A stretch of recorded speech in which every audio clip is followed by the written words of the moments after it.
Local court records from Warren County, Mississippi, list an unusual entry for the morning of Sunday, December 27th, 1846. A brief note about 4 deceased white males of the Braxton family, scalded in an outbuilding at Braxton Landing. The handwriting is cramped, squeezed between more routine matters of debts and minor assaults. Yet the clerk underlines the word scalded twice, as if the term itself felt insufficient. Later marginalia, probably added in the 1850s, directs the reader to a missing incident report supposedly filed by Sheriff Abram Keller, now lost or mislaid. What remains in the courthouse is not a full account, but the outline of a calamity. A patriarch and his 3 adult sons, dead on their own property, on a holiday morning when nothing more serious than a drunken quarrel would ordinarily be expected. The official paper trail grows thinner the closer one looks. A single letter held in the Mississippi Department of Archives and History, dated January 8, 1847, from cotton broker Elias T. Graham in Vicksburg to a partner in New Orleans, refers to the shocking affair upriver at Braxton Landing, where the old man and his heirs were boiled like hogs in their own kitchen house.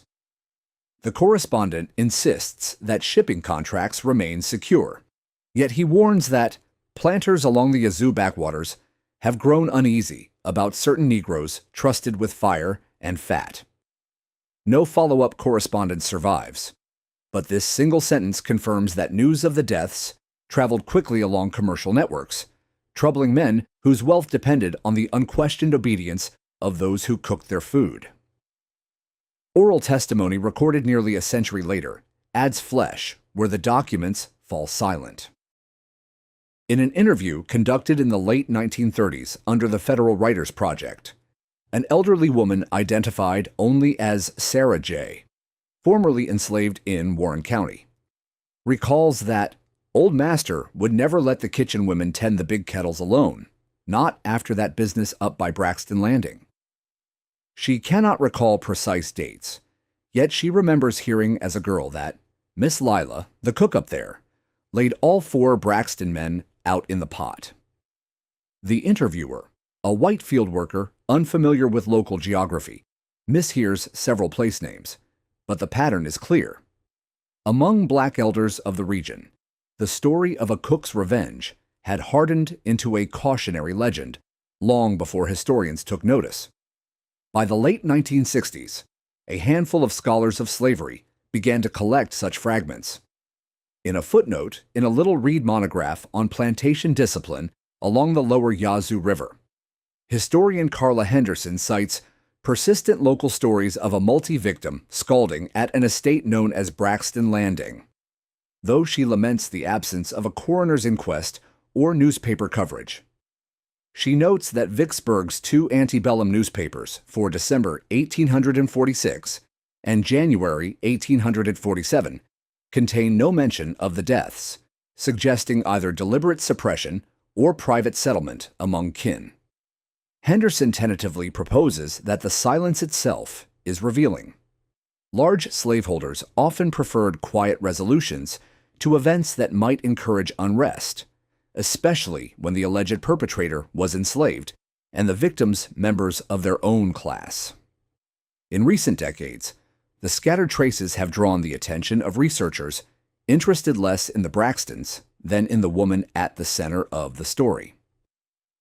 A short article in a regional history quarterly, published in the early 2010s, attempts to reconstruct her presence from plantation inventories and sale ledgers.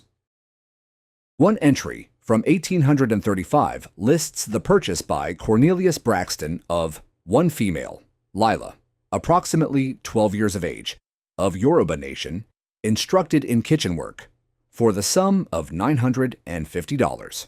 Later tax rolls show the household claiming an able cook among its human property for more than a decade.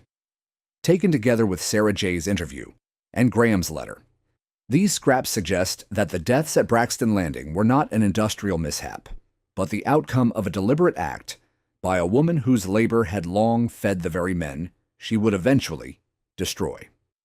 Yet even with these assembled pieces, the narrative remains full of shadows. Was Lila acting alone, or did others in the quarters assist her preparations? Did the Braxton men realize, in their last conscious minutes, who had undone them, or did they die bewildered? No surviving document answers these questions directly. What can be stated with some confidence is narrower, but no less unsettling. On or about Christmas Eve of 1846, 4 white men belonging to one of the region's established slaveholding families died by immersion in boiling fat inside their own detached kitchen, and an enslaved cook associated with that household was found dead the same morning, beside 3 fresh graves in the slave burial ground. The story that follows traces how such an event could arise from the ordinary workings of a cotton estate. To understand why Lila's act reverberated so widely, one must first appreciate the world in which Braxton Landing stood. In the mid-1840s, the river bottom plantations north of Vicksburg formed part of the most profitable cotton district in the United States, a belt of dark, alluvial soil carved up into estates whose names rarely appeared in print, but whose bales moved steadily downriver. Cornelius Braxton's holdings, spread along a bend of a Yazoo tributary, were typical in size and organization. Several hundred enslaved laborers, housed in rows of rough cabins, a grand residence facing a carriage drive, a detached kitchen with brick chimneys forever streaked with smoke, and sheds for gins and presses closer to the water. On paper, his operation resembled many others. In the memories of those who worked its fields and rooms, however, Braxton Landing occupied a darker place. Enslaved people who later spoke of the estate did so with a mixture of fear and bitter precision. They described a man known among them as Old Iron, not for his physical strength, but for the tool that hung by the hearth in his office, a branding iron shaped to his initials, brought out whenever he felt a mark was required. A fragment of a plantation ledger, preserved in a family trunk, and now in private hands, records the expense of 80-odd applications of iron over a span of years, each line reducing a scar on human flesh to the cost of fuel and time. To visitors, Cornelius liked to style himself a firm but reasonable manager. To those whose shoulders, hips, and sometimes faces bore his letters, the distinction between firmness and cruelty was purely rhetorical. Old Iron did not work alone. His 3 sons divided the tasks of domination in ways that would later shape how the story of their deaths was told. Marcus, the eldest, walked the furrows at dawn and dusk, enforcing daily picking minimums in the high hundreds of pounds, indifferent to age or pregnancy. Silas, leaner and bookish, oversaw the ginning and pressing sheds, where accidents with belts and blades tended to happen when he stood watching with a notebook in hand. Edwin, the youngest, was entrusted with the house servants and the small cabin behind the main dwelling where he summoned young women from the quarters under pretext of extra duty, some of whom never returned alive. Each man, in his domain, extended the reach of his father's will, refining its violence into a personal specialty. Over time, the Braxtons fashioned their own mythology around this system. Letters exchanged between Cornelius and a cousin in Natchez, preserved in a private collection, speak approvingly of discipline by example and the necessity of occasional harsh measures to preserve order among so many. There is no hint in those polite phrases of what such measures felt like to those upon whom they were inflicted. But there are traces elsewhere. Scars noted in fugitive slave advertisements, whispers in spirituals about the house with the iron mark, and later recollections by elders who called Braxton Landing a place where the devil counted minutes. It was into this specific configuration of land, power, and routine misery that Lila was brought as a child and slowly shaped into the person who would one day turn the plantation's own tools against its masters. By starting with the fragments left in court dockets, letters, interviews, and ledgers, one can see the deaths of the Braxton men, not as an inexplicable eruption of savagery, but as the endpoint of a long arc. The archival record is clearest on the bare fact of their ending, and faintest on the inner life of the woman who ended them. The chapters that follow will reverse that emphasis, moving from these skeletal references toward a reconstruction of Lila's world, her capture, transportation, training, family, and, eventually, her decision that the only justice available within a slave society was the justice she could make with her own hands. Only by entering that prior story can the scene noted so curtly in the Warren County docket.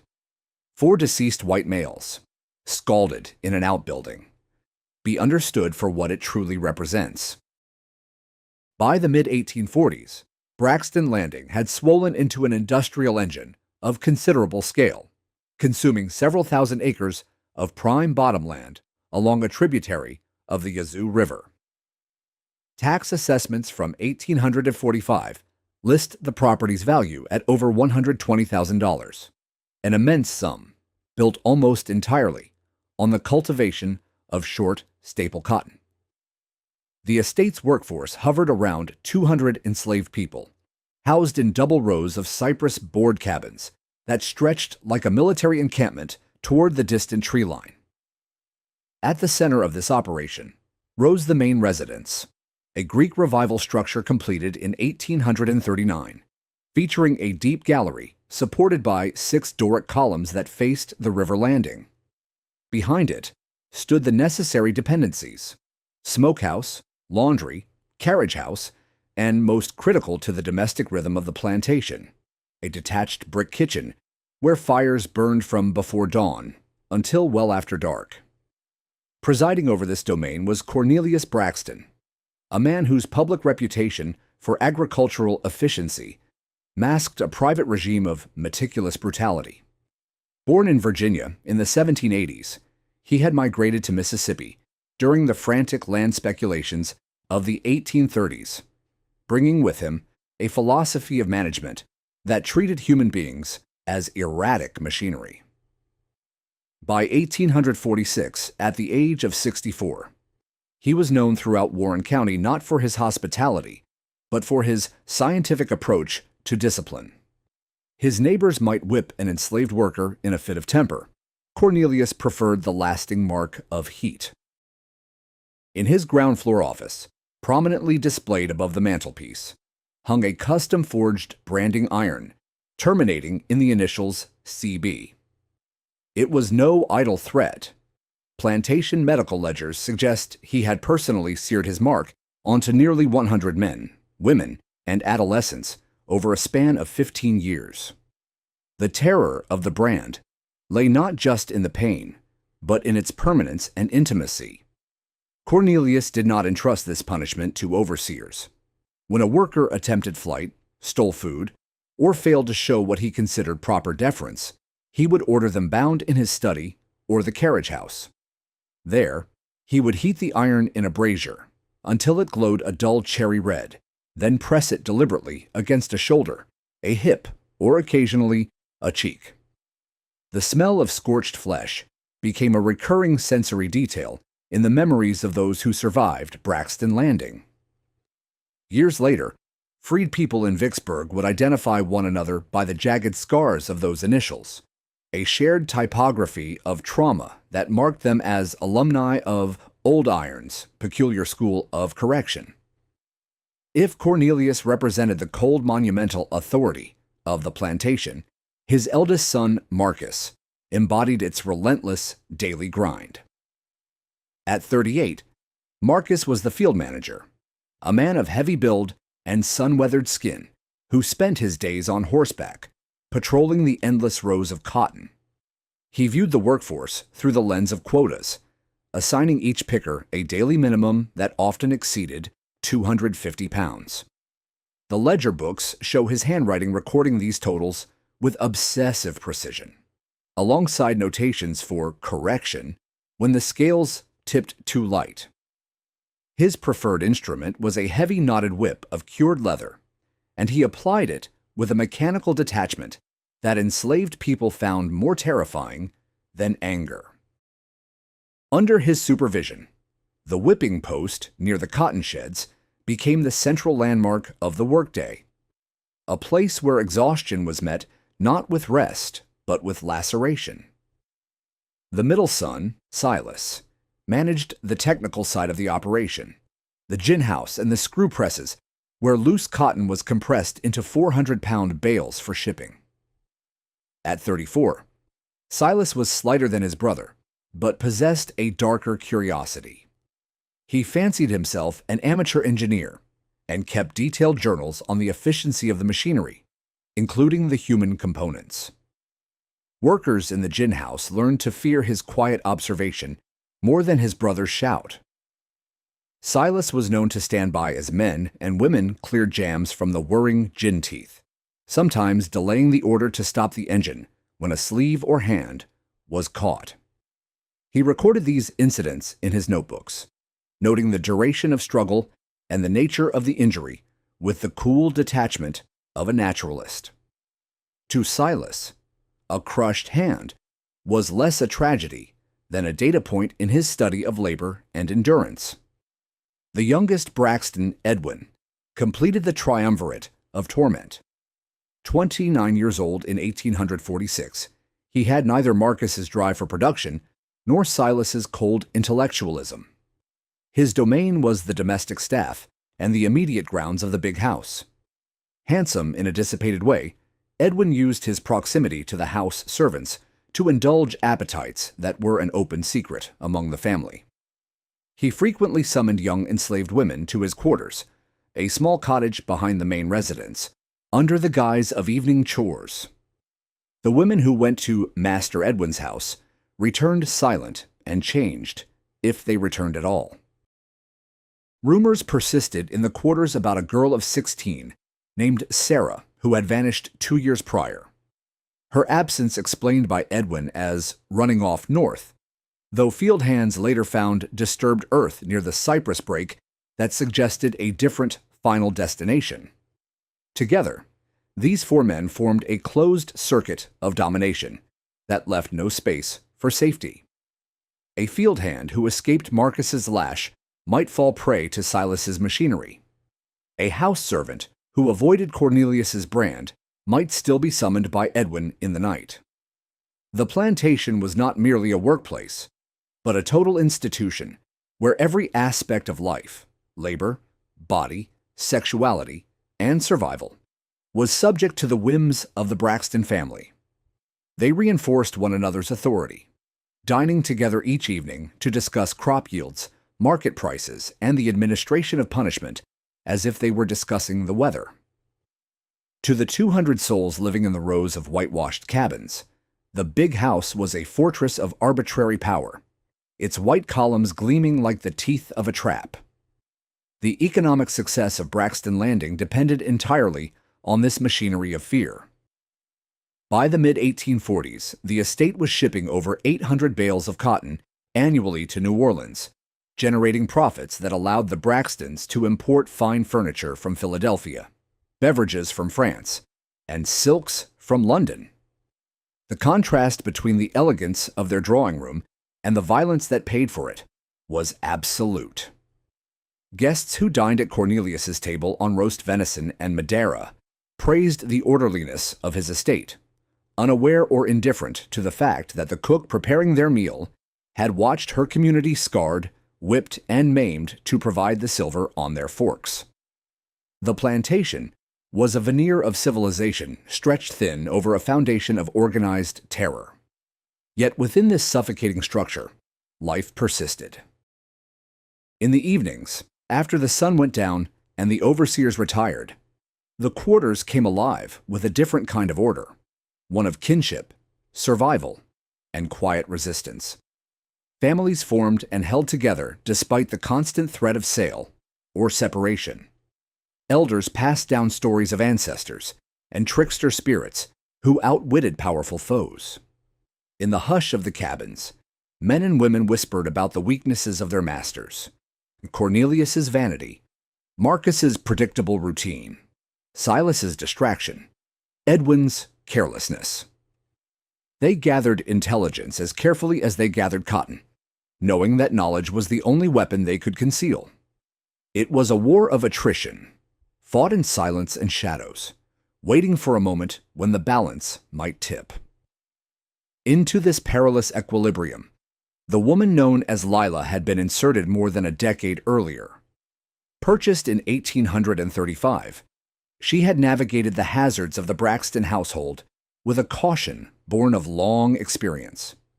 She knew the layout of the house, the moods of the men, and the specific dangers each represented.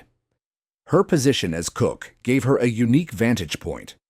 She was essential to their daily comfort, yet invisible in their eyes. A fixture of the domestic landscape, like the hearth or the table. She heard their conversations, observed their habits, and understood the architecture of their cruelty better than they understood it themselves. For years, she had been a survivor, bending with the wind to keep herself and her small family intact.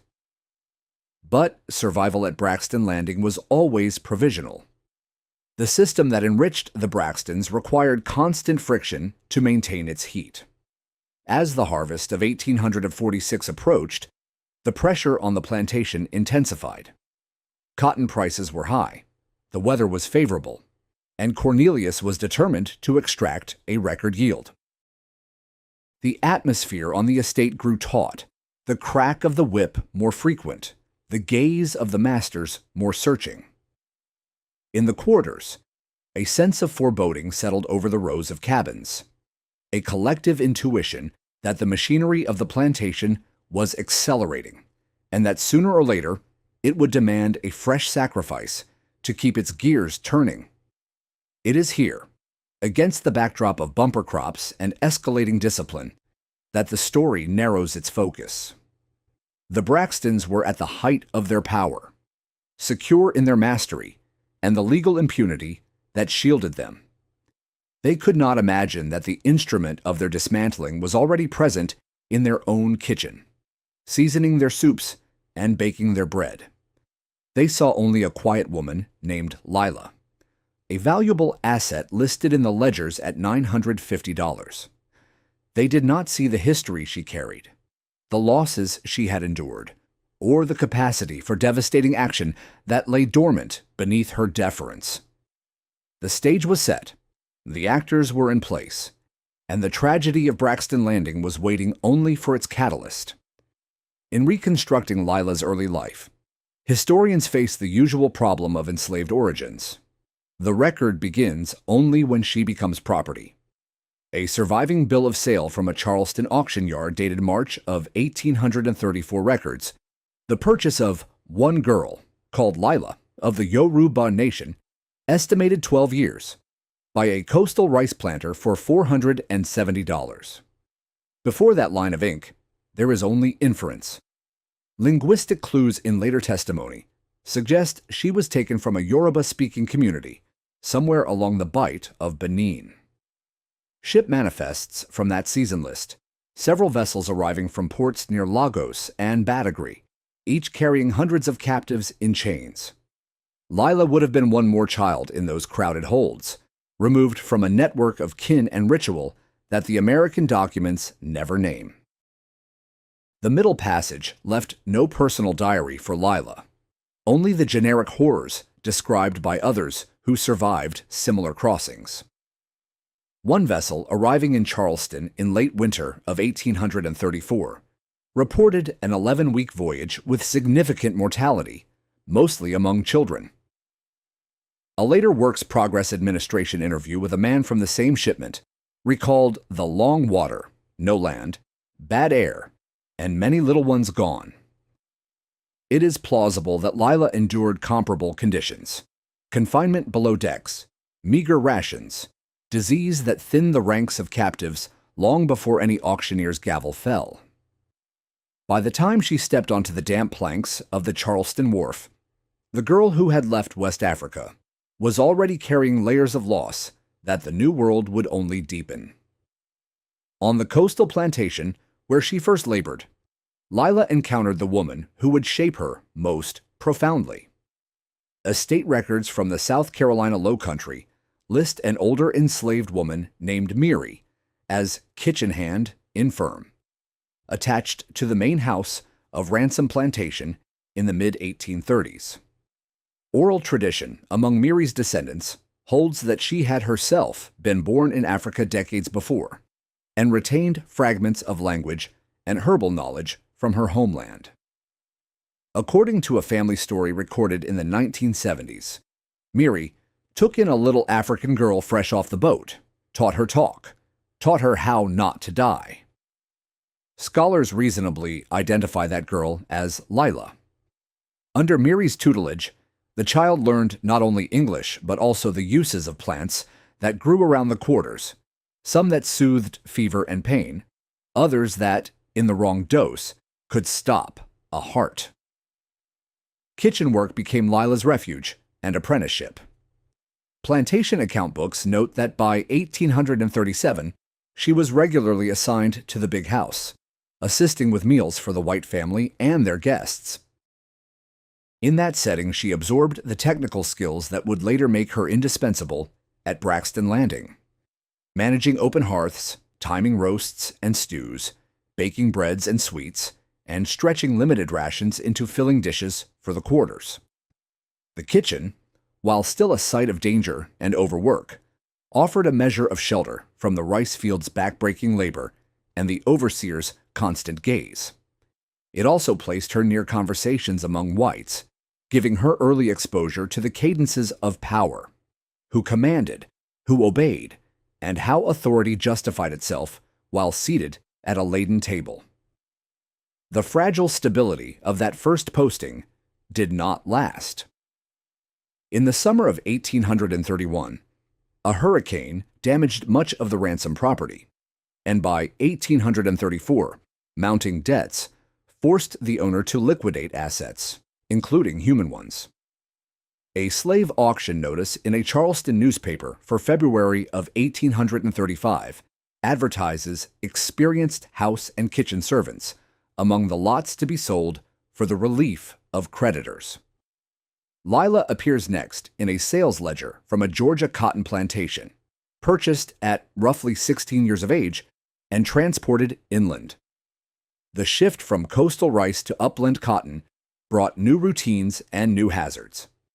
She continued in culinary work, but the faces around her changed abruptly, underscoring a reality that would haunt her entire life.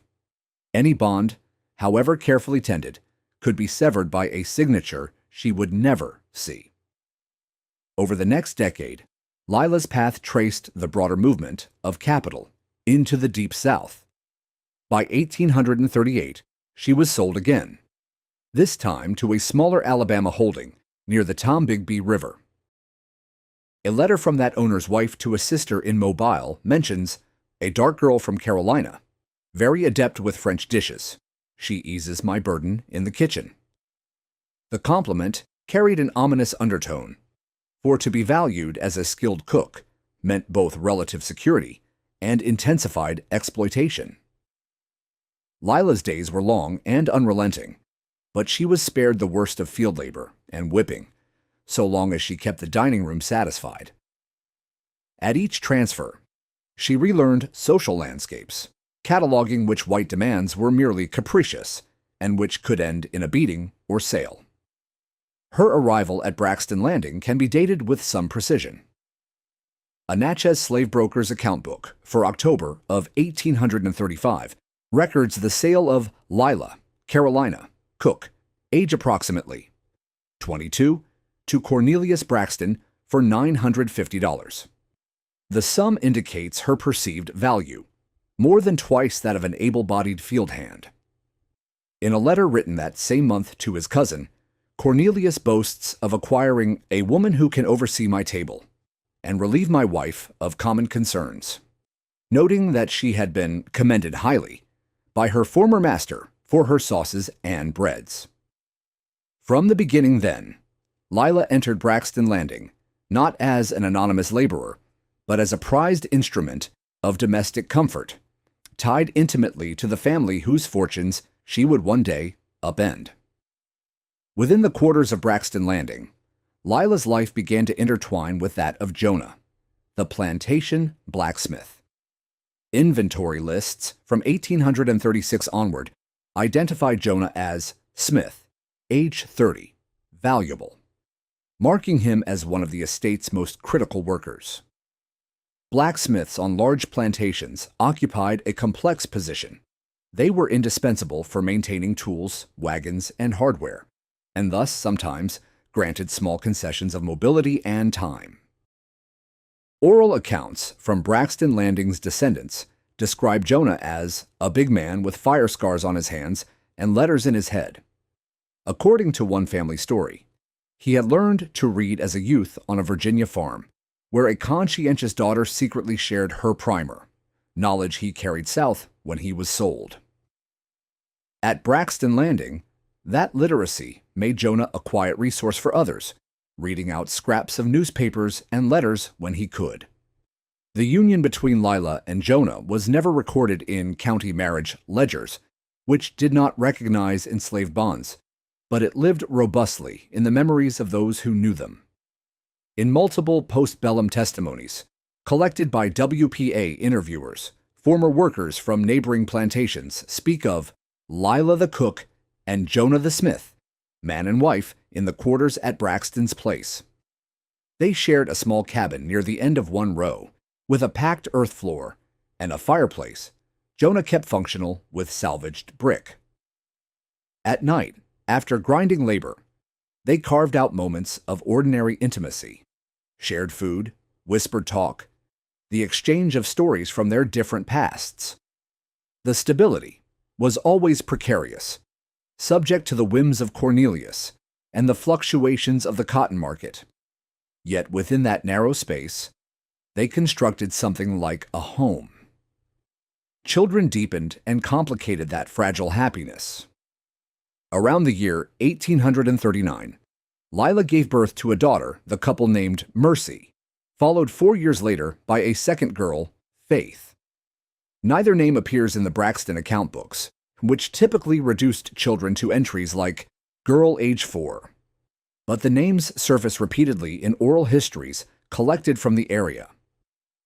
Mercy gravitated early toward her mother's realm, learning to peel vegetables, mix dough, and watch the ovens. By 8 or 9, she was a regular presence in the detached kitchen, moving between the white household and the quarters with a tray in her hands. Faith, younger and quieter, preferred to linger near the oldest residents of the cabins, listening as they spoke softly of West African rivers and spirits that traveled in storms. Through them, she absorbed fragments of a world that slavery had tried to erase. Lila, shaped by her own journey, tried to prepare her daughters for the plantation's dangers as best she could. She taught Mercy that competence in the kitchen could shield a person from the fields, but also tether her to the very people who claimed ownership over their lives. She warned both girls about the Braxton sons, especially Edwin, with his wandering eye and casual summonses. According to one late 19th century church testimony from a woman who had known the family, Lila would tell her daughters in a low voice, "You walk fast and keep with the others. You do not go alone when he calls." At the same time, she tried to sow within them a sense of worth beyond the ledger books, reminding them, when she felt safe enough to use Yoruba words, that they came from a people who were not born to be anyone's property. For more than a decade, the family managed to thread their way through the hazards of Braxton Landing. Jonah kept the forge fires burning, repairing plowshares, wagon wheels, and irons under the watchful eye of Marcus, but with a degree of technical autonomy. Lila ran the kitchen with a precision Cornelius came to rely on, rising before first light to prepare breakfasts and organizing the food supplies with an efficiency that saved the household money. Mercy and Faith grew tall in the narrow alleyways between cabins, their childhoods marked by seasonal rhythms, planting, chopping, picking, ginning, and by rare holidays, when work slowed and the quarters erupted in song. Within that rhythm, Lila and Jonah nursed a cautious hope that, by keeping their heads down and their skills sharp, they might keep their daughters close and alive until some unknown future change loosened slavery's grip. But the structure that held them in place was not designed to honor such hopes. From Cornelius's vantage point, Lila, Jonah, Mercy, and Faith were entries on an inventory sheet, each with an estimated market value and a projected return. The law of Mississippi in the 1840s backed him absolutely in that assessment. Enslaved families could be separated, punished, or sold without appeal. There was no court in which Lila could challenge a beating, no magistrate to hear Jonah's side if accused, no official advocate for the safety of their children. This legal vacuum is crucial to understanding the decisions that lay in Lila's future. In a world where the system itself stripped her of recourse, her skills, memories, and relationships formed the only tools available to her. They would soon be tested in ways neither she nor anyone around her could yet foresee. As the harvest of 1846 approached and pressure intensified across the plantation, small tremors began to disturb the routines of Lila's household. Jonah heard worrying talk in the blacksmith shed of missing tools and tightened supervision. Mercy, increasingly present in the big house, glimpsed the Braxton sons' tempers flare more often as they argued about profit and prestige. Faith brought back from the elders' gatherings stories of omens, a strange flight of birds, a sudden stillness in the fields at dusk, that older people took as signs of coming trouble. For Lila, who had already survived capture, ocean crossing, multiple sales, and the grinding discipline of 3 different plantations, these signals did not yet point to a specific catastrophe. They did, however, reinforce an old lesson. In a place like Braxton Landing, disaster could arrive without warning, and no amount of careful conduct guaranteed safety. The morning of Thursday, September 18th, 1846, began with a sound that signaled disaster: the heavy, rhythmic tolling of the plantation bell outside the normal hours of labor. At Braxton Landing, the bell regulated every movement from pre-dawn waking to the evening rest, but its ringing at 10 o'clock on a workday meant only one thing: a public summons for discipline. In the fields, hoes stopped mid-swing. In the big house, servants froze in the corridors. Slowly, with the dread familiarity of people who lived under constant surveillance, the entire enslaved community of nearly 200 souls began to converge on the beaten earth yard in front of the main residence. As the crowd gathered, forming a silent semicircle, the hierarchy of the plantation was starkly displayed on the veranda. Cornelius Braxton stood at the center, flanked by his 3 sons, Marcus holding his heavy whip, Silas with a notebook already open, and Edwin leaning casually against a pillar. Below them, near the mounting block, 2 overseers gripped the arms of Jonah, the blacksmith. He was not struggling, but his posture was rigid, his face set in a mask of controlled fear. To his left, the plantation driver, a man named Cato, whose position depended on anticipating the master's suspicions, stood pointing a shaking finger. The accusation was already known to those in the front rows. Cato had reported missing tools from the forge, alleging that Jonah intended to sell them to a river trader to buy passage north. Cornelius descended the steps slowly, his voice carrying easily in the stillness. He did not ask for a defense. He announced a verdict. "We have been tolerant," he began, addressing the assembly as if they were errant children. "But theft strikes at the heart of our order. A man who steals iron will soon steal himself." Jonah spoke then, breaking the unwritten law of silence. His voice was calm, almost conversational. "Master, there are no missing tools. Check the inventory, count the hammers. It is all there."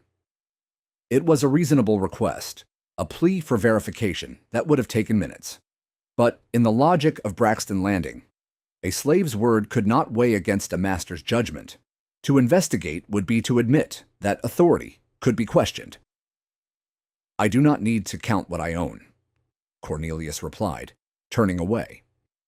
"I need to make sure you never think to take it." He gestured to Marcus and Silas, who moved toward the detached kitchen. The crowd watched in confusion as the brothers emerged moments later, not with whips or irons, but rolling 3 large cast-iron laundry kettles into the center of the yard. These were the vessels Lila used daily for rendering lard and boiling linens, heavy blackened pots that could hold 50 gallons each. Under the master's direction, several men were forced to fill them from the rain barrels and dragging sacks of rendered pork fat from the smokehouse. Fires were kindled beneath the iron bellies, and the waiting began. Lila stood near the front, her hands gripping the shoulders of Mercy and Faith. She understood before anyone else what was intended. She knew the properties of hot fat, how it differed from water, how it clung and penetrated. "No," she whispered, the word barely escaping her throat. Around her, the other women began to keen softly, a sound that rose and fell like a wind.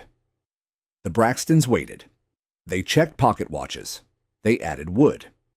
The process was deliberately slow, a prolonged psychological terror that allowed every person in the yard to contemplate the coming agony. After nearly an hour, the surface of the oil began to shimmer and roll, sending up wisps of acrid blue smoke. When the temperature was judged sufficient, Marcus nodded to the overseers. They stripped Jonah of his shirt and trousers, leaving him naked before his community and his family. He did not beg. He looked directly at Cornelius, then at Lila. "I am innocent," he said, his voice loud and steady. "God sees this." The overseers bound his hands and feet with rawhide cords. As they lifted him toward the first kettle, Lila lunged forward, screaming his name. 2 older women caught her arms, holding her back with desperate strength. "Don't, girl," one hissed in her ear. "They'll kill you too. And then who's left for the babies?" Lila sagged against them, her eyes wide and unseeing, forced to witness the dismantling of her world. The immersion of Jonah was not quick. The Braxtons intended it as a spectacle of duration. As his legs entered the boiling fat, the shock was absolute, silencing even his breath for a terrible second before the screaming began. It was a sound that tore through the air, primal and obliterating. Silas stood nearby, noting the time on his watch, observing the physiological response of the human body to extreme heat. Jonah fought, thrashing against the sides of the metal, the oil bubbling violently around him. But with his limbs bound and the overseers pressing him down with poles, escape was impossible. He died not from the heat alone, but from the overwhelming shock to his system, his heart failing before the boiling was complete. Silence returned to the yard, heavy and suffocating.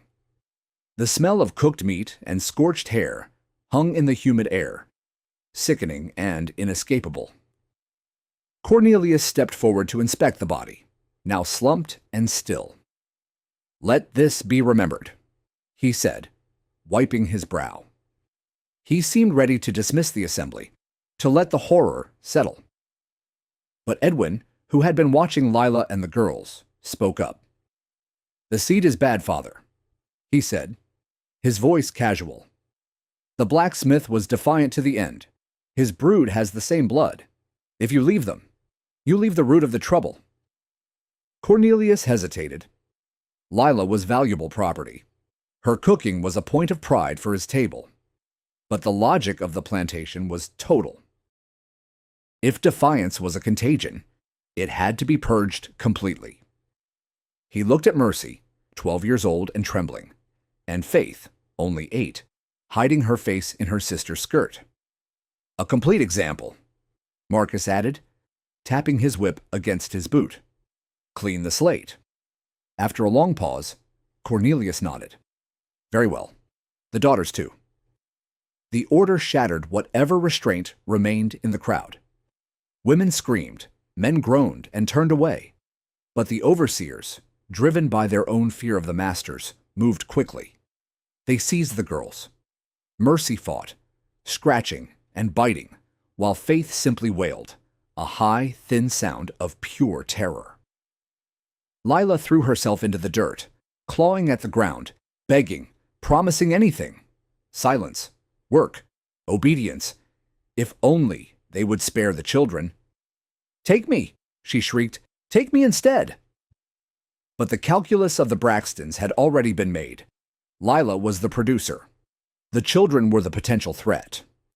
Mercy and Faith were bound together, back to back, their small bodies dwarfed by the remaining kettles. The brutality of what followed is difficult to document in words without diminishing it. They were lifted and lowered into the second vessel. Their screams were different from Jonah's, higher, more frantic. The confused panic of children who could not comprehend why this was happening to them. Lila stopped screaming. She watched. She watched because to look away would be to abandon them in their final moments. She engraved every second, every sound, every movement of the Braxtons onto her memory. She saw Edwin smile faintly. She saw Silas check his watch again. She saw Cornelius turn his back, as if the matter were already concluded. It ended, finally. The small bodies ceased to struggle. The oil settled. The lesson was finished. "Go back to work," Marcus shouted, his voice cracking the unnatural quiet. Anyone who lingers joins them. Slowly, agonizingly, the crowd began to disperse, casting fearful glances at the smoking kettles. The overseers tipped the contents onto the ground, a slurry of fat and flesh that steamed in the dirt. Lila remained where she had fallen, her dress stained with dust, her body empty of sound. She lay there for hours, ignored by the white men who retreated to the big house for their midday meal. The sun beat down on the bloody mud. Flies began to gather. Eventually, as dusk fell, two of the older women from the quarters came back with a cart. They gently lifted what remained of Jonah, Mercy, and Faith, wrapping them in rough linen sheets. They helped Lila to her feet. She did not speak. She did not weep. Her face was a mask of absolute void. She allowed them to lead her away, her feet dragging in the dust, leaving the empty iron kettles standing like sentinels in the gathering dark. That night, the plantation was quieter than a tomb. No fires burned in the cabins. No songs were sung. The fear was total. But inside Lila's cabin, something else was taking shape. She sat in the dark, staring at the empty spaces where her family had slept. She touched the wooden spoon Mercy had carved. She held the rag doll Faith had played with. The shock that had stunned her was beginning to recede, replaced by a cold, crystalline clarity. The law of the plantation said her family was property to be disposed of. The law of her heart said this was a debt that could only be paid in kind. The bell had rung for discipline, but in the silence that followed, a different kind of tolling had begun in Lila's mind. For the first 3 days after the killings, Lila moved as if separated from her own body. Witness accounts from the quarters, recorded decades later, describe her lying on the packed earth floor of her cabin, eyes open but unfocused, responding neither to questions nor to touch. Older women brought her cups of water and bits of cornbread, pressing them to her lips until she swallowed by reflex. The plantation's routine flowed past her. Bells, shouts, the groan of wagons, without registering. Jonah's tools stood idle in the blacksmith shed. Mercy's small apron hung from a peg in the kitchen. In that suspended state, Lila was neither fully present nor absent, occupying a narrow strand of existence held together by the concern of those who refused to let her simply fade. On the fourth evening, something shifted. One of the elders later recalled that Lila sat up all at once, like somebody called her name. Without speaking, she rose, wrapped a shawl around her shoulders, and walked out of the cabin into the cooling air. The sky over the Yazoo bottomland was streaked with the last light of sunset, a thin wash of color, fading into indigo. She did not turn toward the big house or the kitchen. Instead, she followed the narrow path beyond the final row of cabins, past the last fenced garden plots, to the clearing where the enslaved dead were laid to rest. It was a place marked only by uneven mounds and a few rough wooden boards, known intimately to those whose loved ones lay beneath its soil, and scarcely at all to the white family that owned the land. There, near the edge of a stand of sweet gum trees, 3 fresh graves broke the surface of the ground, their soil still loose and raw. Members of the community had done what they could within the limits imposed on them, washed what remained of Jonah, Mercy, and Faith, wrapped them in coarse cloth, and buried them with whispered prayers. Lila stood before the mounds for a long time without moving. Then she knelt, placing her hands flat on the damp earth. The words that came from her were not the English phrases of plantation Christianity, but the syllables of Yoruba she had not spoken at length in years. Neighbors listening from a distance later remembered only fragments, invocations to elders, to spirits of river and forest, to unnamed ancestors who had never seen Mississippi but knew injustice when it called to them. In that low, steady speech, Lila did not ask for comfort. She articulated a claim. She told the dead what had been done to them and by whom, naming Cornelius, Marcus, Silas, and Edwin in turn. She spoke of Jonah's courage, of Mercy's quick hands, of Faith's listening eyes. Then she shifted from description to vow. Drawing a small shard of metal, likely a broken piece of barrel hoop, from her dress, she cut a shallow line across her palm. Blood welled up, dark in the fading light. She pressed her hand to each mound, letting the blood sink into the soil. The gesture echoed rituals Miri had once described to her on the South Carolina coast, ceremonies in which the living bound themselves to tasks by mingling their blood with holy earth.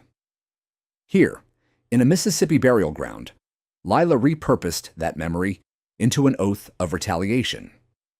Her words, as remembered by those who overheard parts of them, were stark.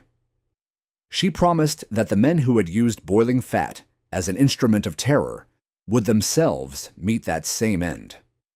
She pledged that she would not seek escape to the north, though Jonah had once dreamed of it, nor would she content herself with survival under the existing order. Instead, she defined a singular purpose: to make the Braxtons feel, as nearly as possible, what they had inflicted on her family. She acknowledged that the cost might be her own life and declared that she accepted that price. In a world where the law recognized no crime in the deaths of Jonah, Mercy, and Faith, this was the only court she could convene, with the dead and the unseen as witnesses.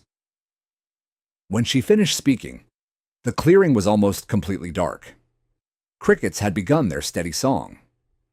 Lila rose slowly, cradling her injured hand against her chest. The blood had already begun to clot in a thin line across her palm. There were no visions, no flashes of lightning, no outward sign that her words had been heard.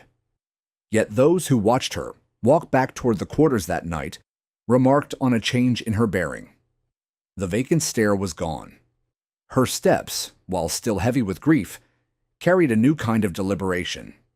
She had moved, in the space of one dusk, from a state of pure victimhood to a position, however desperate, of self-chosen obligation.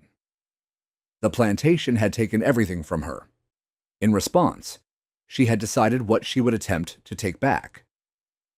The next morning, Lila reported to the kitchen at her usual hour before dawn. The White household later recalled only that she resumed her duties after a short spell of distress, as one cousin wrote in a letter. To them, her return signaled a restoration of order. To Lila, it was the first day of a campaign. She spoke little, answering Cornelius's perfunctory remarks with a flat, "Yes, master," and keeping her eyes lowered. Internally, however, she was already inventorying the tools at her disposal: the kettles, the stores of lard, the herbs growing at the margins of the fields, the rhythms of the Braxtons' days. Her grief had not lessened. It had acquired direction. Every task she performed for the household now doubled as reconnaissance for a future they did not suspect was forming. In this period, Lila's understanding of justice diverged permanently from that of the society around her. The law of Mississippi recognized enslaved people only as property and explicitly shielded owners from prosecution for acts that would have been considered murder if committed against whites. Church sermons on the plantation insisted on forgiveness and obedience, promising rewards in a distant heaven for endured suffering on earth. Lila had attended those services, sung some of the hymns, and found in them occasional solace. After September 18th, that framework offered her nothing. She had seen what obedience earned her family. She could not imagine a God who would expect her to accept their deaths without answer. Instead, she reached back past the imposed religion to the older cosmology Miri had whispered about, one in which ancestors demanded balance, and blood spoke across the boundary between living and dead. From a modern vantage point, it is tempting to label this shift as madness, to see in Lila's vow a break with reason brought on by trauma. Yet the surviving evidence suggests a cold rationality. She did not lash out immediately at the Braxtons, nor did she attempt a futile attack with whatever came to hand. She returned to the routines that kept her alive and bided her time. Her oath at the graves did not describe an impulsive explosion, but a measured, symmetrical response. They had killed by boiling. She would kill by boiling. That symmetry, gruesome as it was, formed the core of her new moral universe.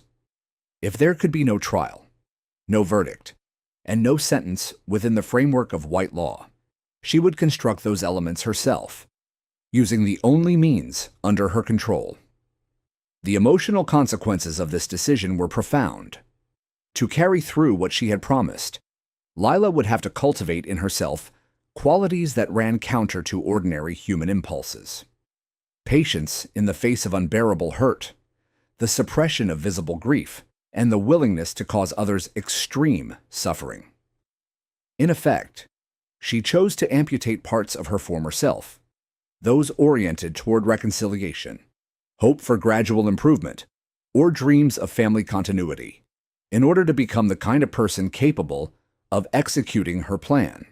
Neighbors noticed that she laughed less, spoke less, and ceased to engage in the small pleasures that had once sustained her, such as humming work songs or exchanging gossip by the well. Her identity contracted around a single axis: the promise made with blood in the graveyard.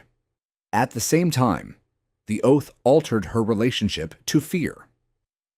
Before September, Lila had lived under the constant low-grade anxiety familiar to all enslaved people: the fear of punishment, of sale, of assault, of sudden loss. After the killings, ordinary threats receded in importance. The worst had already happened. The prospect of her own death, a tool the Braxtons and the law wielded freely, lost much of its power to cow her. This did not make her reckless. If anything, it sharpened her caution, because she now saw her continued survival not as an end in itself, but as a necessary precondition for fulfilling her vow. She walked a narrow path between indifference to her own safety and meticulous care of it, shielding her body not for its own sake, but as a weapon she intended to use. The community around Lila reacted to her transformation with a mixture of concern, respect, and apprehension. Some elders, rooted in Christian teachings, urged her quietly to seek solace in prayer and the promise of reunion in heaven. Others, remembering older stories of avenging spirits and overturned tyrants, regarded her with a kind of fearful awe. A few, according to later fragments of testimony, suspected that she meant to act and debated whether to discourage or assist her. None could openly condone defiance that might bring wider reprisals. In this delicate social environment, Lila kept her inward plans largely to herself. She accepted food and kind words, but she did not invite counsel about the path she had chosen. That isolation further hardened her resolve, making the oath not a shared project, but a solitary burden. Historians looking back at this moment often identify it as the point of no return in Lila's story. Up to the graveyard vow, one could imagine multiple possible futures for her. A collapsed woman consumed by grief, a survivor who slowly numbed herself and lived out her days in the kitchen, or a fugitive who seized some chance to run toward uncertain freedom. By binding herself in blood to a course of violent restitution, she effectively closed off those paths. Every day that followed would be measured against the promise she had made. In this sense, her agency became both enlarged and constrained. She had asserted a choice in a context that offered her almost none. But the choice she made locked her into a trajectory whose end she could foresee only dimly. In the months to come, Lila would translate that vow into concrete steps, experiments with herbs, careful observation of the Braxtons' habits, and the quiet accumulation of materials that, to an untrained eye, appeared harmless. Those actions belong to the next phase of the narrative. What matters in this section is the internal reconfiguration that made such planning possible. The woman who rose from the graveyard floor was not the same one who had knelt there. The plantation had taken from her husband, children, and future. In response, she had taken from herself the capacity to live comfortably within that system. What remained was a person for whom vengeance was not an impulse to be resisted, but a duty to be fulfilled. In the wake of the September killings, Lila adopted a persona of total, hollowed-out compliance that the Braxton family misread as the brokenness of a defeated spirit. Cornelius Braxton, writing to a business associate in Vicksburg in October of 1846, noted with satisfaction that his cook had returned to her senses and her stove, performing her duties with a quietude that suggests the lesson of the blacksmith was well learned. This invisibility was Lila's primary tool. While she moved mechanically through the big house, she was mentally mapping the architectural and social vulnerabilities of her oppressors. She recorded the creak of specific floorboards, the timing of the night watchman's rounds, and the fact that the heavy iron bolts on the kitchen house doors were only thrown from the inside. Her reconnaissance extended to the minute habits of the four men she intended to destroy. She observed that Cornelius invariably retreated to his study for a glass of brandy and a nap at 2 o'clock each afternoon, leaving his heavy ring of keys on the mahogany desk. She noted that Marcus, the eldest son, was most vulnerable during his solitary dawn inspections of the riverside cotton sheds, while Silas often spent hours alone in the gin house, his back turned to the door as he tinkered with machinery. Edwin, the youngest, followed a predictable path to his private cottage after 9 o'clock each evening, usually after the rest of the household had retired. Lila committed these patterns to memory, looking for the single window of time where all four men would be gathered in an isolated space. The tradition of Christmas Eve provided the tactical opening she required. For over a decade, the Braxton men had maintained a custom of congregating in the detached kitchen house on the night of December 24th. While the white women and children retired early to the main residence, the men stayed up until midnight, drinking whiskey and nominally overseeing the final preparations for the Christmas feast. The kitchen was a separate brick structure, its thick walls muffling sound, and its location providing privacy from the main house.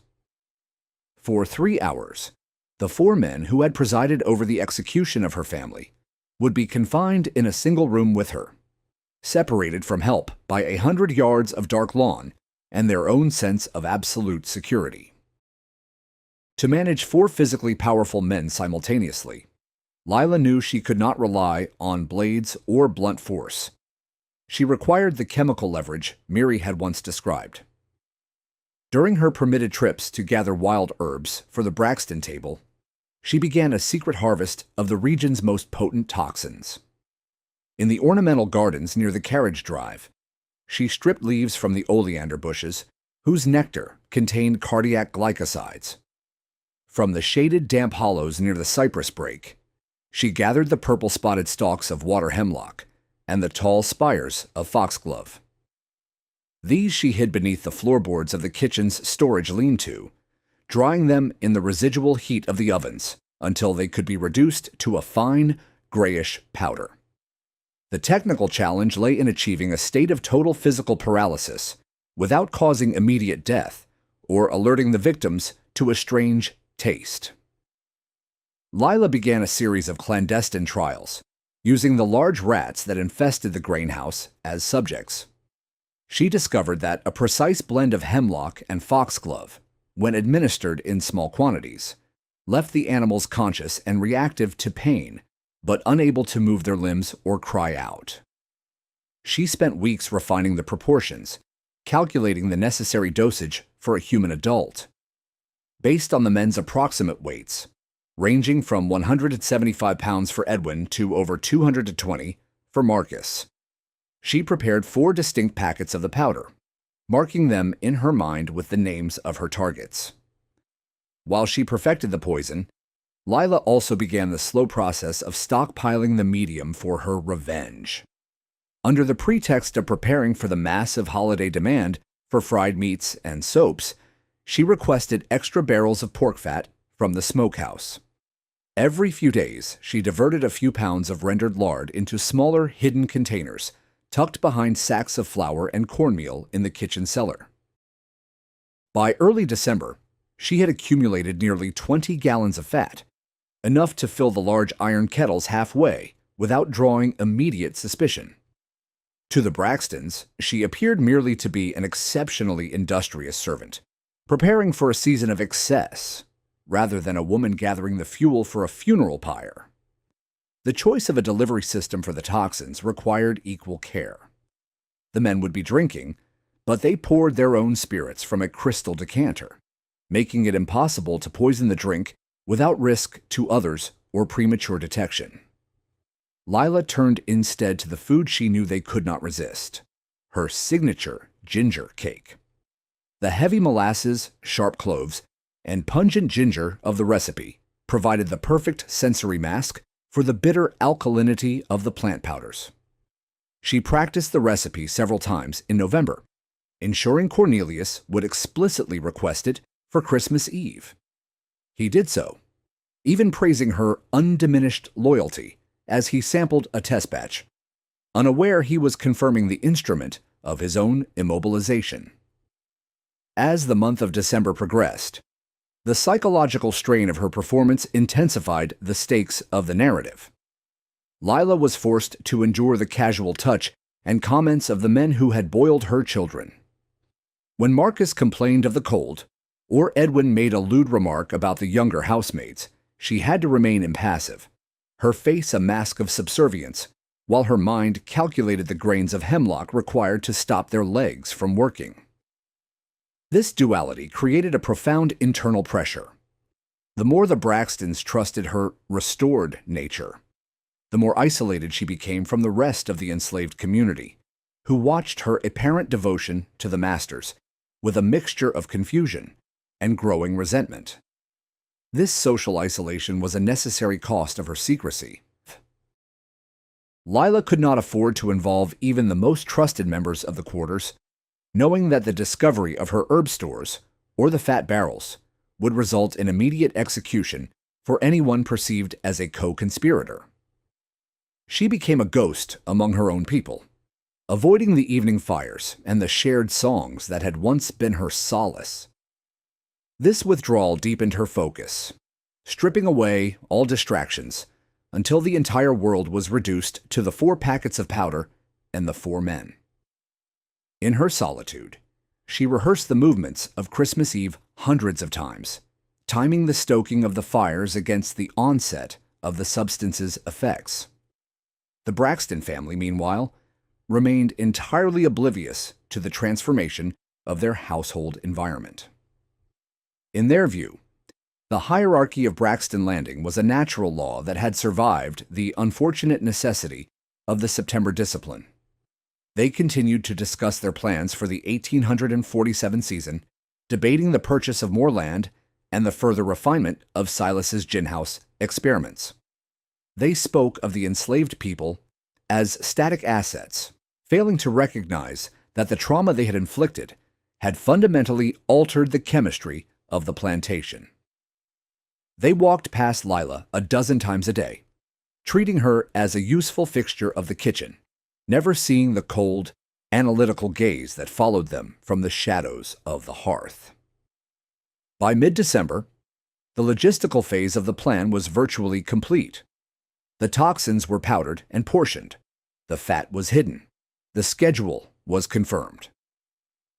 Lila had navigated the most dangerous period of preparation without a single slip in her performance. The Braxton sons had even begun to joke that Lila was better than she'd ever been, citing the complexity of the sauces and the richness of the bread she produced for their guests. This praise was the ultimate confirmation of her success.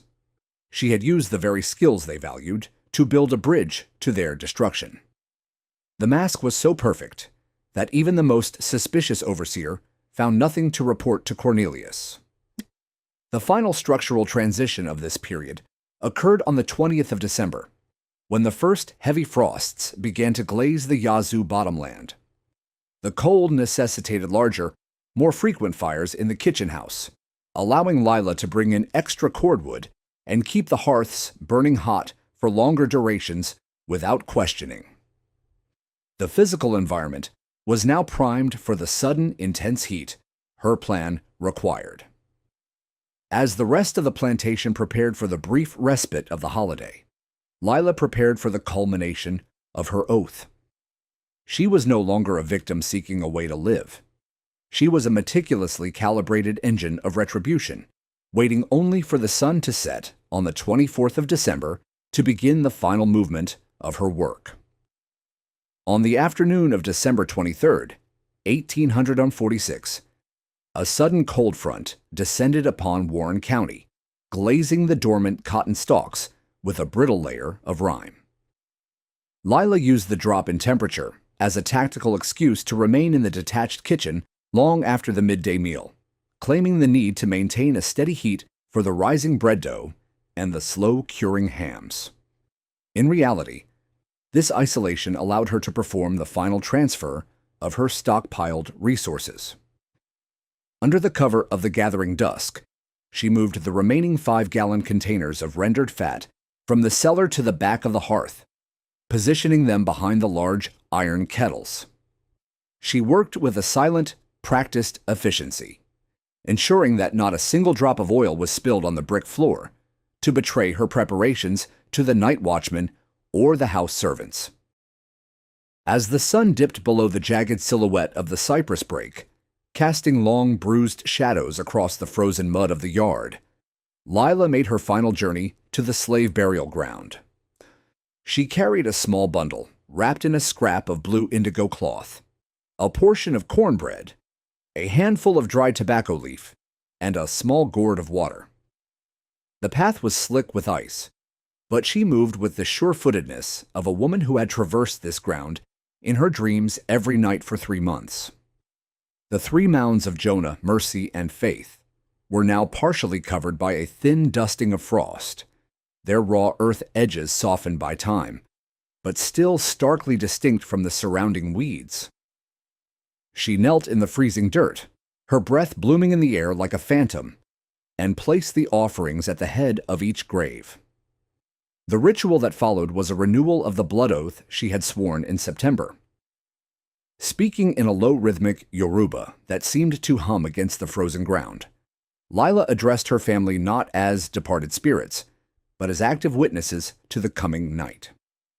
She detailed the state of her preparations, the powdered hemlock, the hidden fat, the timing of the Braxton men's arrival, as if delivering a report to a commanding officer. Then, using a small paring knife stolen from the kitchen, she reopened the thin, pale scar across her left palm. The blood was slow to come in the cold, but she pressed her hand firmly against the frozen crust of each grave until the earth took what she offered. "Watch the door," she whispered in the stillness. "Hold the fire. Do not let me falter when the screaming starts." This graveside visit served a dual narrative purpose. It was both a spiritual fortification and a final severance from the world of the living. Lila understood that by the following midnight, she would either be dead or a fugitive whose life was effectively over. She spent nearly an hour in the clearing, connecting the physical reality of the graves to the abstract necessity of her plan. There was no weeping. The time for tears had ended 3 months prior. Instead, she cultivated a state of absolute, frigid calm, matching the winter landscape around her. When she finally rose and brushed the dirt from her skirts, her face was as unyielding as the iron kettles she had left in the kitchen. She was no longer a wife or a mother, but a vessel for a specific, historical debt that was about to be called due. Returning to the quarters, Lila found the rows of cabins unusually festive. Despite the cold and the ever-present threat of the Braxton Suns, the enslaved community was preparing for their one day of respite. Faint strains of a hymn rose from a nearby cabin, the lyrics speaking of a promised land and a weary traveler going home. Lila walked past the firelight and the music without pausing, her shadow stretching long and thin against the whitewashed wood. She entered her own cabin, which had remained cold and dark all day, and lay down on her pallet. She did not sleep, but rather mentally rehearsed the choreography of the next 24 hours. The exact measurement of the ginger, the stoking of the oak logs, the moment the decanter would hit the table. The structural transition into Christmas Eve was marked by a profound, unnatural silence. While the rest of the plantation slept fitfully, dreaming of the brief holiday, Lila remained in a state of hypervigilance, her ears attuned to the shifting of the wind and the distant cry of an owl. She was counting the minutes until 4:30 a.m., the hour that would begin the final sequence of her life at Braxton Landing. The months of observation, the clandestine experiments with poison, and the slow accumulation of fuel had all narrowed to this single point of light. As the first gray light of December 24th began to bleed into the eastern sky, Lila rose, dressed in her cleanest apron, and walked toward the kitchen house to kindle the fires that would not be allowed to go out until the debt was paid in full. Christmas Eve, December 24th, 1846, commenced with a bitter northern wind that rattled the window panes of the Braxton residence and sent a dusting of frost across the dormant cotton fields. Lila entered the detached kitchen at 4:30 a.m., precisely as she had done for 12 years, to kindle the massive oak logs in the primary hearth. The early hours were a blur of mechanical labor as she prepared a holiday breakfast for the White family. 20 dozen biscuits, multiple platters of cured ham, and vast quantities of eggs and grits. Cornelius Braxton, descending to the dining room at 7 o'clock, remarked to his sons on the uncommon fragrance of the kitchen that morning, noting with a thin smile that Lila seemed particularly motivated by the festive season. To any observer, the hierarchy of the plantation remained as rigid and predictable as the change of the seasons. Throughout the morning and early afternoon, Lila managed a dual kitchen operation that required nerves of absolute iron. While she oversaw the roasting of several turkeys and the preparation of complex side dishes for the following day's feast, She also performed the final silent preparations for the night's work. Between shifts of the house servants, she retrieved her hidden 5-gallon containers of fat and poured them into the 4 large iron kettles situated at the rear of the kitchen house. She placed the heavy lids over the vessels to mask the rising volume of oil from any casual inspection by the mistress or the housemaids. By 3 o'clock in the afternoon, while the Braxton family took their customary holiday nap, Lila had successfully staged nearly 20 gallons of lard directly over the dormant embers of the secondary fireplace. The baking of the ginger cake began at 4 o'clock, filling the brick structure with the pungent, innocent scents of molasses, cinnamon, and cloves. Lila worked with a precision that bordered on the ritualistic, measuring the dry ingredients with a hand that did not shake despite the weight of the packets hidden in her apron. She prepared 4 individual ramekins of batter, each laced with the specific dosage of hemlock and foxglove she had calculated for the 4 men. As the cakes rose in the oven, she marked the tins with nearly invisible scratches in the metal to ensure no error could occur in the final serving. The strong spices of the recipe acted as a chemical shroud, neutralizing the bitter alkaline scent of the plant toxins and ensuring the Braxtons would detect nothing but the sweetness they expected. As night fell over the Yazoo bottomland, the social geography of the plantation shifted according to the long-standing holiday tradition. By 8 o'clock, the white women and children had retired to the upper floors of the main residence, exhausted by the day's decorating and social calls. 100 yards away, the 4 Braxton men, Cornelius, Marcus, Silas, and Edwin, donned their heavy coats and walked across the dark lawn toward the kitchen house. They carried with them a crystal decanter of expensive Kentucky whiskey, intended to fuel their yearly vigil as they watched over the final stages of the Christmas preparations. Lila met them at the door with a low, practiced curtsy, her face a mask of absolute deference as she admitted the men who had destroyed her family into the space she had transformed into their tomb. The men settled around the heavy oak work table, pouring themselves generous measures of whiskey and lighting their pipes as the wind howled outside the brick walls. Lila served the tray of warm ginger cake, carefully placing the individually poisoned portions before each man, according to the marks on the tins. Cornelius took the first bite, praising the extraordinary depth of the flavor, while Marcus and Silas ate quickly, their appetites sharpened by the cold. Edwin, the youngest, made a careless remark about the efficiency of the kitchen staff, unaware that the very proteins in his system were already beginning to bond with the toxins Lila had gathered from the damp hollows of the estate. Within 20 minutes, the initial euphoria of the alcohol was replaced by a strange, creeping heaviness in their lower limbs. The transition from comfort to catastrophe occurred with a quiet, terrifying speed that silenced the room's previous joviality. Silas was the first to notice that he could no longer lift his whiskey glass, his hand remaining fixed to the tabletop as if turned to stone. Marcus attempted to stand, only to find his legs completely unresponsive, his heavy frame slumping back into the chair with a dull thud. As the paralytic agents began to seize the voluntary muscles, a sudden panicked realization flared in Cornelius's cold blue eyes. Lila, standing at the hearth where the 4 kettles had now reached a shimmering, silent boil, reached up and slid the heavy iron bolt into place across the only door. She turned back to the room, the firelight catching the old scar across her palm, and for the first time in 3 months, she looked her masters directly in the eye. The heavy iron bolt slid into its bracket with a finality that seemed to echo against the thick brick walls of the Braxton Landing kitchen house.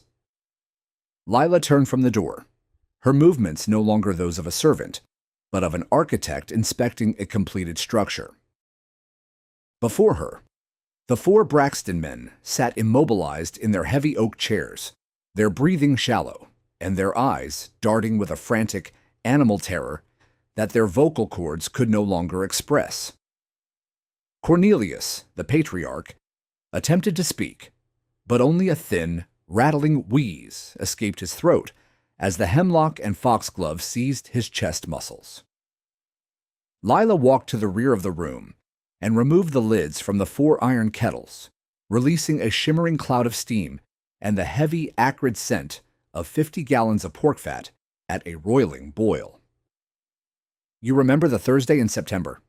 Lila began, her voice low and steady, carrying a resonance that had been missing since the day of the bell. She did not shout. The silence of the room made even her quietest syllables feel like hammer blows. She moved to the shelf and retrieved 3 small objects she had kept hidden for months: Jonah's iron ring from the forge, Mercy's hair ribbon, and the small wooden doll Faith had carried. She placed them on the table in front of Cornelius, arranging them with the meticulous care of a priestess at an altar. "You time the minutes, then," she continued, looking directly into his widening pupils. "I have counted every second of every day since, and now the ledger must be balanced in full." The execution of Edwin, the youngest, was the first movement of her symmetrical justice.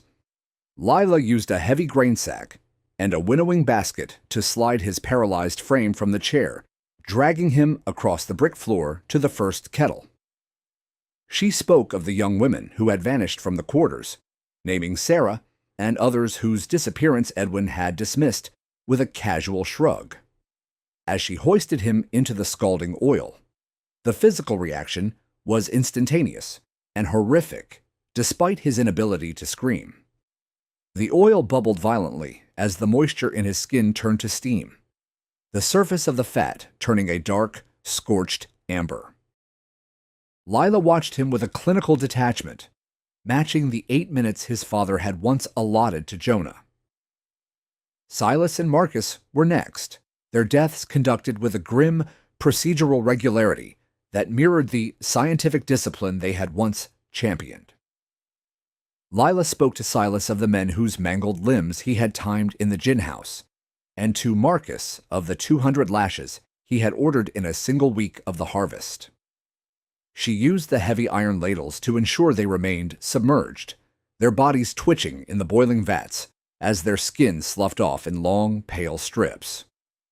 The kitchen house, once a place of domestic production, was now a site of absolute retribution, the air thick with the smell of rendered fat, and the ghosts of those who had been sacrificed to the Braxton family's greed and cruelty. Cornelius was preserved for the final hour, forced to witness the total dismantling of his lineage before he was himself consigned to the heat.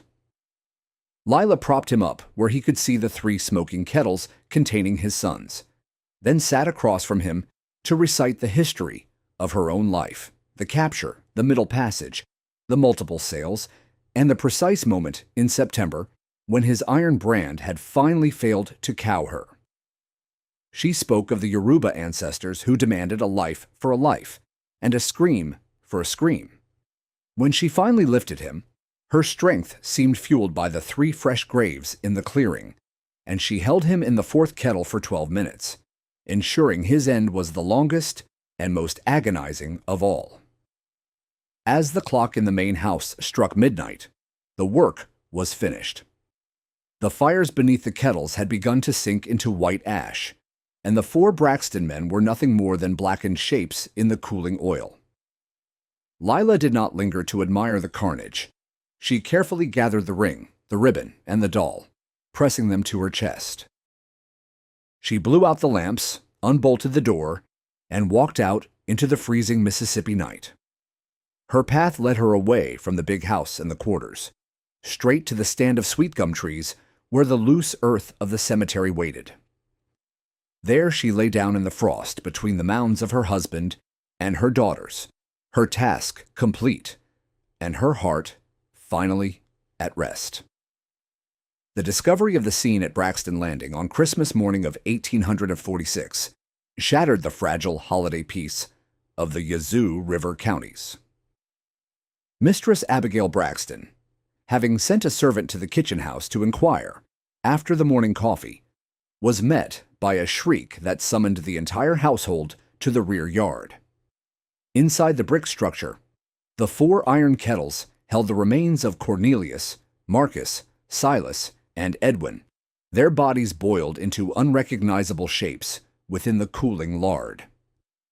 Sheriff Abram Keller arrived by midday from Vicksburg, accompanied by a local physician who noted the presence of ginger cake crumbs and a faint, almond-like bitterness lingering on the table. The physical evidence pointed toward a meticulously staged execution, yet the perpetrator was nowhere to be found among the living members of the plantation staff. A search party eventually moved toward the slave burial ground, where they found Lila lying between the frosted mounds of Jonah, Mercy, and Faith. She was dressed in her clean holiday apron, her hands folded over her chest, clutching a small iron ring and a tattered hair ribbon. The physician determined she had died hours earlier, likely from a self-administered dose of the same toxins found in the kitchen, though no marks of violence were present on her person. Sheriff Keller, observing the proximity of her body to the graves of the family executed in September, reportedly turned to his deputy and remarked that the motive required no further investigation. The law of Mississippi provided no penalty for a woman already dead, and the official report eventually filed in Warren County characterized the event as a singular act of madness by a deranged cook. Despite the official desire for silence, the details of the Braxton scalding diffused through the region with a speed that suggested a pre-existing network of communication. Enslaved boatmen on the Yazoo and Pearl Rivers carried the story to the docks of New Orleans and the markets of Mobile, where it underwent a process of rapid mythologization. By 1848, overseers across the Deep South reported an unsettling trend of cook's insolence, as white families grew suddenly terrified of the very people who prepared their daily sustenance. A letter from an Alabama planter to his brother mentions a refusal to eat any meal not tasted first by a servant, citing the ghost of the Vicksburg woman as a primary cause for his newfound caution and the mounting tension in his own kitchen. Northern abolitionist circles eventually seized upon the fragments of the story, transforming Lila from a local criminal into a symbol of the inevitable consequences of systemic cruelty. In 1852, a short, unsigned article appeared in an anti-slavery circular out of Philadelphia titled The Boiling Debt, which recounted the September executions and Lila's subsequent retribution at Braxton Landing. Though the piece altered certain names to protect sources, the core facts, the 3 kettles, the Christmas Eve vigil, and the graveside death, remained intact. The narrative served as a grim prophecy for the coming sectional conflict, arguing that a society founded on the boiling of its own laborers could expect nothing less than a harvest of fire and fat in return. Within the Black oral tradition of Mississippi, the story survived in the form of the Kitchen Psalm, a coded spiritual that circulated in the quarters long after the Braxton family name had faded from the tax rolls. The lyrics spoke of a woman who measured the oil and timed the fire, a heroine whose victory was not in escape, but in the absolute reclamation of her family's dignity. During the 1930s, Federal Writers Project interviewers in the Delta encountered several elderly former slaves who still referred to Lila's Law when discussing the boundaries of a master's power. One centenarian in Yazoo City recalled that even decades after emancipation, people would leave small gourds of water or tobacco at a certain unmarked stand of sweet gum trees to honor the woman who balanced the books. Today, Braxton Landing is nothing more than a series of vine-choked brick foundations and a cluster of uneven mounds in a forgotten clearing. The Greek Revival mansion burned during the siege of Vicksburg, and the land was eventually subdivided into smaller holdings that bear no trace of the $12,000 valuation it once commanded. Yet the story of Lila remains a critical, if uncomfortable, case study in the historiography of American resistance. It stands as a reminder that when the formal mechanisms of justice are entirely subverted by power, the human impulse for restitution will find a path through the most domestic of settings. The Four Kettles of 1846 remain a haunting architectural ghost, marking the exact point where the silence of the oppressed was finally broken by the sound of a closing bolt.